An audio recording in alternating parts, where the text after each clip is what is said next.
नमस्कार विद्यार्थी मित्रांनो, नुकताच 2 दिवसापूर्वी सुप्रीम कोर्टाने एक निकाल दिला होता राजस्थान हायकोर्टाच्या अगेन्स्ट.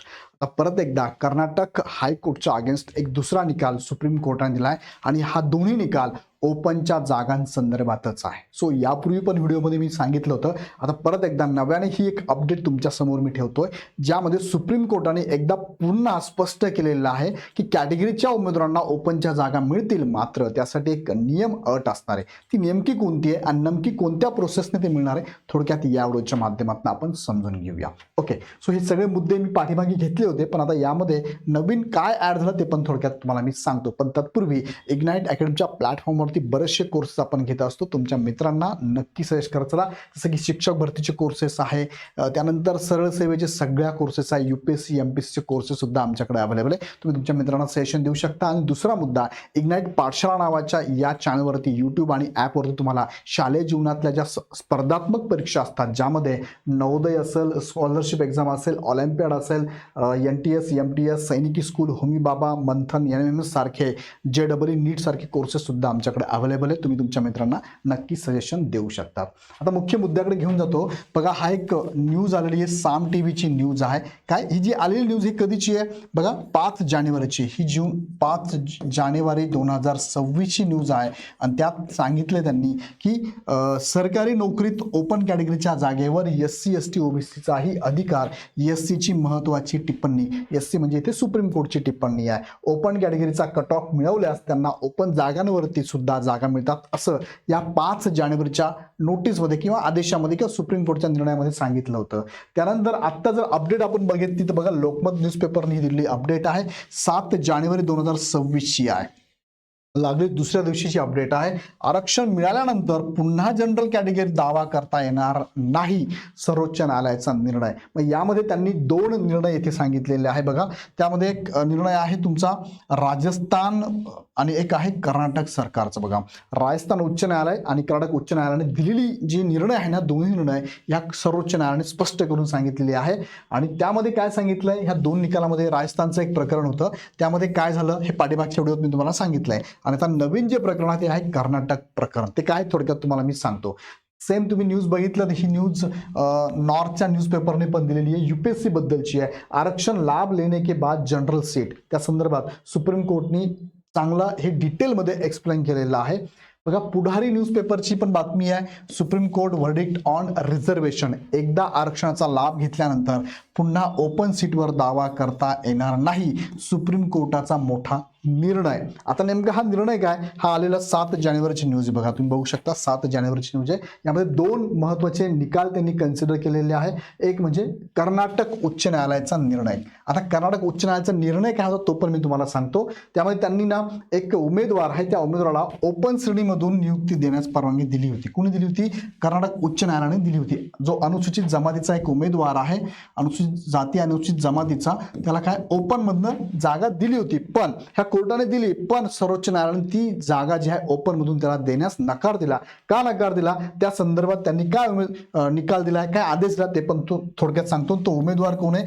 जी किरण नावाचा हा उमेदवार आहे. मग थोडक्यात मध्ये तुम्हाला तिकडे घेऊन जातो. त्यात त्यांनी अजून एक महत्त्वाचा मुद्दा इथे ऍड केला, जो मी तुम्हाला सांगणार आहे. काय? पूर्व परीक्षांमध्ये आरक्षणाचा लाभ. आता काही एक्झाम असतात बघा, पूर्व, मुख्य आणि मुलाखत अशा एक्झाम असतात. त्या एक्झाममध्ये तुम्हाला इथे मात्र ओपनच्या जागा घ्यायच्या असेल तर काही निकष लागतात. ते निकष त्यांनी यात पण सांगितलं आहे, मी डिटेलमध्ये तुम्हाला एक्सप्लेन करतो.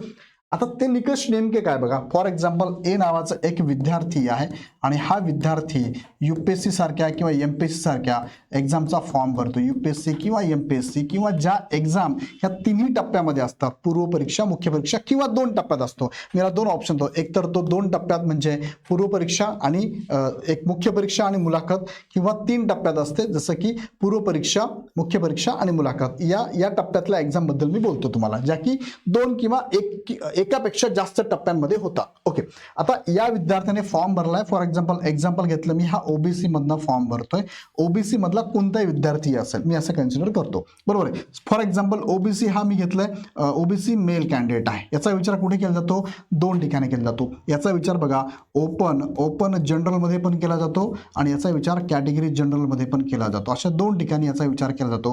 तेच मी ओबीसीची फिमेल जर घेतली तर ओबीसीचा फिमेलचा विचार 4 ठिकाणी केला जातो. पहिले केला जातो ओपन मध्ये फिमेल रिझर्वेशनसाठी, त्यानंतर कॅटेगरीमध्ये फिमेल रिझर्वेशनसाठी, नंतर आहे ओपन मध्ये जनरल मध्ये विचार केला जातो आणि कॅटेगरीमध्ये जनरल मध्ये विचार केला जातो. म्हणजे फिमेलचा 4 ठिकाणी विचार केला जातो. मेल जर समांतर आरक्षण नसेल तर 2 ठिकाणी विचार केला जातो. ओके, ह्या 2 कंडिशन मी इथे टाकलेल्या तुम्हाला.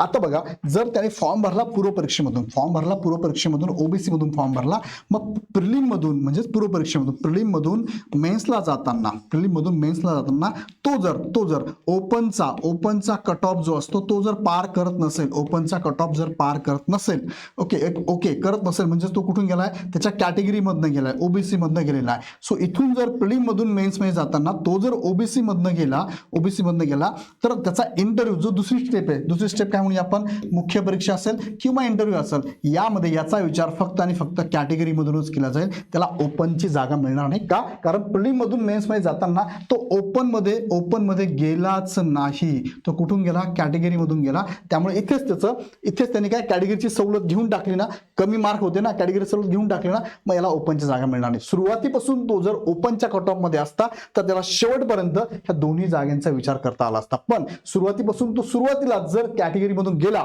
तर त्याला ओपनची जागा नंतर देण्यात येत नाही. अगदी तो शेवटच्या टप्प्याला आला, इंटरव्ह्यूला आला आणि इंटरव्ह्यूला तो हायएस्ट मार्क आहे, महाराष्ट्रामध्ये फर्स्ट आहे, हायएस्ट आहे, किंवा त्या एक्झाम जी असेल ती भारतामध्ये फर्स्ट असेल, तरी सुद्धा त्याचा विचार कॅटेगरी मधूनच केला जाईल ह्या कंडिशनमध्ये.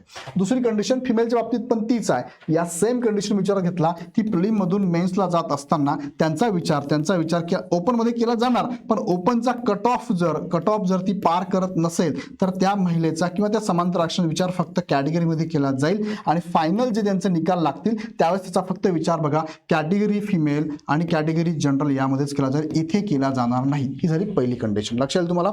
म्हणजे ज्या एक्झाम अशा असतात 2 किंवा 3 टप्प्यात होतात, तर पहिल्यापासूनच तुम्हाला प्रिलिम पासूनच तुम्हाला ओपनचा कट ऑफ पार करावा लागतो, तर तुमचा दोन्ही ठिकाणी विचार होतो, ओपन जनरल. अन्यथा ओपन मध्ये विचार होत नाही. लक्षात घ्या.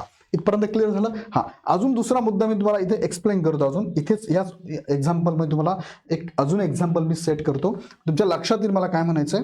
ओके, हा, अजून एक एक्झाम्पल घेतो मी. ते बघा, आता सपोज हा प्रिलिम मधून मेन्सला गेला, इथपर्यंत ठीक होतं की सर मग याला काय काय कंडिशन अजून लागू होतील ते पण तुम्हाला सांगतो. बघा, कॅटेगरीचा जर असेल तर तो जनरल मध्ये जातो महिलांचा.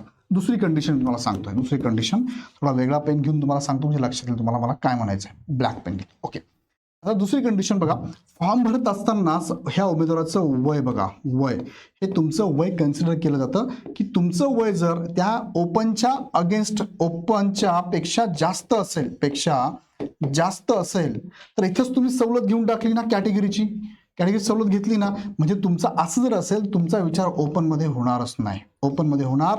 कळतं मी काय म्हणतो? सपोज एखाद्या एक्झामला ओपन साठी वयाची लिमिट 38 आहे आणि कॅटेगरीसाठी 43 आहे आणि हा विद्यार्थी फॉर्म भरतोय, हा 39 वर्षाचा आहे, म्हणजे याचा ओपन मध्ये विचार होणारच नाहीये, कारण ओपनचे निकष काय, 38 वर्ष पाहिजे. मग इथे त्याला सवलत मिळणार नाही, म्हणजे नाही. भले तो महाराष्ट्रात टॉपर येऊ द्या, त्या एक्झाममध्ये टॉपर येऊ द्या, पण तो कॅटेगरी मधूनच जाणार आहे. हा पहिला मुद्दा नीट लक्षात घ्या. ओके, आता पुढे घेऊन जाऊ. फीच्या बाबतीत नाही, ते काय फी तुम्ही कॅटेगरीतून फॉर्म भरा, कॅटेगरीची फी तुम्हाला लागणार आहे. ओके, आता पुढे घेऊन जाऊ तुम्हाला मी. हे वयाच्या बाबतीत हा मुद्दा नीट नोट करा. आता पुढे घेऊन जाऊ तुम्हाला. बघा, आता पुढे मुद्दा असा आहे की फॉर एक्झाम्पल तो प्रिलिम मधून मेन्सला गेला आणि त्यांनी ओपनचा कट ऑफ पार केला, म्हणून तो काय केलाय, मेन्स मधून पण इंटरव्ह्यूला जाणार आहे. मात्र मेन्स मधून इंटरव्ह्यू जाताना त्याचा दोन्ही ठिकाणी विचार होणार. म्हणजे कुठे विचार होणार, ओपनच्या जागांसाठी पण विचार होणार आणि कॅटेगरीच्या जागांसाठी पण विचार होणार. पण इथे परत एकदा मेन्स मधून इंटरव्ह्यू जाताना त्यांनी जर का ओपनचा कट ऑफ पार केला नाही, त्यांनी जर कॅटेगरीचा कट ऑफ पार केला तर इंटरव्ह्यू झाल्यानंतर त्याचा विचार फक्त आणि फक्त कॅटेगरीसाठी होईल, ओपन साठी होणार नाही. हा पण मुद्दा लक्षात घ्या. जसं प्रिलिम बद्दल मी तुम्हाला सांगितलं तसं मेन्स मधून इंटरव्ह्यू जाताना पण तोच नियम लागू असणार आहे, तो इकडे पण तोच लागू असणार आहे. मग समांतर आरक्षण घेताना सुद्धा महिला असेल, प्रकल्पग्रस्त, भूकंपग्रस्त, माजी सैनिक, स्पोर्ट पर्सन, दिव्यांग पर्सन, अनाथ पर्सन, अंशहीन पर्सन ह्या सगळ्यांना हाच नियम लागू आहे. सो इथून पहिले पण हाच नियम लागू होता आणि इथून पुढे पण हाच नियम लागू आहे. कर्नाटक उच्च न्यायालय मात्र या नियमाच्या अगेन्स्ट निर्णय दिला होता आणि हा निर्णय आता सर्वोच्च न्यायालयाने परत एकदा व्यवस्थित समजून सांगितला आणि त्या विद्यार्थ्याचं किरण जो विद्यार्थी होता त्याची निवड ही कॅटेगरीमधूनच केली, ओपनमधून केलेली नाहीये. सो कॅटेगरीच्या उमेदवारांना जर ओपनच्या जागा घ्यायच्या असेल तर त्या एक्झाममध्ये सुरुवातीपासून तुम्हाला ओपनच्या निकषानुसार राहावं लागेल, तरच तुम्हाला ओपनच्या जागा मिळतील. जर तुम्ही कोणत्याही टप्प्यावरती आरक्षणाची सवलत घेतली, आरक्षणाचा लाभ घेतला तर ओपनच्या जागा तुम्हाला मिळणार नाही. त्यातला पहिला मुद्दा वयाचा आहे. वयाचं आरक्षण सुरुवातीलाच घेऊन टाकलं, ओपन जागा मिळणार. दुसरा मुद्दा, प्रिलिममध्ये तुम्हाला ओपनचा कट ऑफ जर नाही मिळाला तर आरक्षणामधूनच तुम्हाला थ्रू आउट त्या एक्झाममध्ये जावं लागणार, भले तुम्ही महाराष्ट्रात फर्स्ट येऊ. मला वाटतं मी एकदम व्यवस्थित तुम्हाला समजून सांगितलेलं आहे. समजलं का मला कमेंटमध्ये कळवा, नाही समजलं तेही कळवा, डिटेलमध्ये हवं असेल ते पण सांगा. आवडला व्हिडिओ तर लाईक करून इतर विद्यार्थ्यांना नक्की शेअर करा. शेवटी जाताना परत एकदा सांगतो तुम्हाला, इग्नाइट अकॅडमीच्या कोर्सेस तुम्हाला भरपूर सारे अवेलेबल आहे. 5वीचा विद्यार्थी तुमच्या घरात कोणी असेल ज्याला नवोदयची एक्झाम द्यायची असेल तर 13 लाखापर्यंत आम्ही बक्षिसं त्या विद्यार्थ्यांना ठेवलेली आहे आणि त्याची जर निवड नवोदयमध्ये झाली तर त्याला 12वी पर्यंत सगळं शिक्षण मोफत असणार आहे. 6वी ते 12वी हॉस्टेल, फूड, शालेय साहित्य, ड्रेस सगळं फ्री असणार आहे आणि सेंट्रल गव्हर्नमेंटची योजना आहे. नक्की तुमच्या आजूबाजूच्या मित्रांना कळवा, तुमच्या ग्रुपमध्ये कळवा आणि ही बॅच आमची जी असणार ही तुम्हाला फ्रीमध्ये मिळू शकते जर तुम्ही इथेची एक्झाम दिली. ह्या इथेच्या एक्झाममध्ये 600 विद्यार्थ्यांमध्ये तुम्ही जर आलात, रँक आली तर तुम्हाला शिष्यवृत्ती सुद्धा आम्ही देणार आहोत. सो पुढच्या 8 महिन्याची बॅच तुम्हाला फ्री मिळू शकते. त्यासाठी इथेला लगेच रजिस्टर करा. खाली डिस्क्रिप्शनमध्ये लिंक दिलेली आहे किंवा आमच्या टीमला कॉल करा. आमची टीम तुम्हाला नक्की या संदर्भातली पूर्ण माहिती देईल. स्कॉलरशिपच्या पण बॅचेस आपल्याकडे अवेलेबल असणार आहे. सो विद्यार्थी मित्रांनो, अशाच प्रकारच्या नवीन अपडेट माहिती करून घेण्यासाठी आणि टेक्निकल विथ प्रूफ माहिती घेण्यासाठी आमच्या चॅनल सबस्क्राईब करून बेल आयकॉन क्लिक करा. पुन्हा व्हिडिओ आपण नेक्स्ट व्हिडिओमध्ये. धन्यवाद.